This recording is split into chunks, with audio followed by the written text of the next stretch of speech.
नवीन सामनगाव येथील पाणीपुरी विक्रेत्याची पत्नी क्रांती सुदाम बनेरिया वय वर्षे 27 हिच्या खुनाची उकल करण्यात नाशिक रोड पोलिसांना यश आलंय। या घटनेत गंभीर जखमी असलेला भाचा अभिषेक सिंग वय वर्ष 22 यांनीच त्याची मामी क्रांतीचा खून केल्याची धक्कादायक बाब पोलीस तपासात निष्पन्न झाली आहे।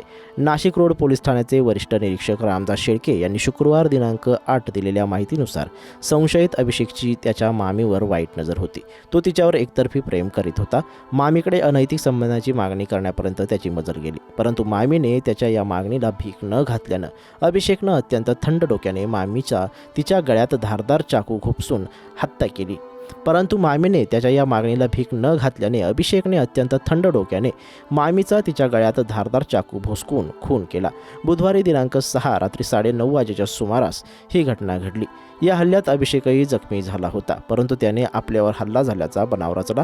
बनेरिया कुटुंब मध्य प्रदेशातून नाशिकमध्ये रोजगाराच्या उद्देशानं आलेलं होतं।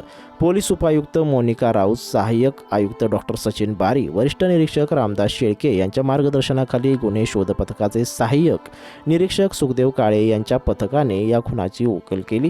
घटनेच्या दिवशी संशयित अभिषेक मामा सुदाम बनेरिया यांच्या आधी पाणीपुरी विक्रीसाठी निघून गेला होता। मात्र मामा ठेल्यावर आल्यावर तो पुन्हा घरी आला। त्याने मामाच्या 3 मुलांना गुंगीचे औषध देत झोपवले। त्यानंतर मामी क्रांती हिच्या गळ्यात सोबत आणलेला धारदार चाकू भोसकला। या हल्ल्यात क्रांती जागेवरच गतप्राण झाली। आपल्यावर बालंट येऊ नये म्हणून त्याने तोच चाकू स्वतःच्याही गळ्यावर फिरवला। चाकू धारदार असल्याने त्याच्याही गळ्याची नस कापली गेल्याने तो देखील गंभीर जखमी झाला। रक्तस्राव थांबविता न आल्याने अखेर घाबरून अभिषेक घराबाहेर आला आणि आरडाओरडा करून अज्ञात हल्लेखोराने चाकू हल्ला केल्याचा त्याने बनाव रचला।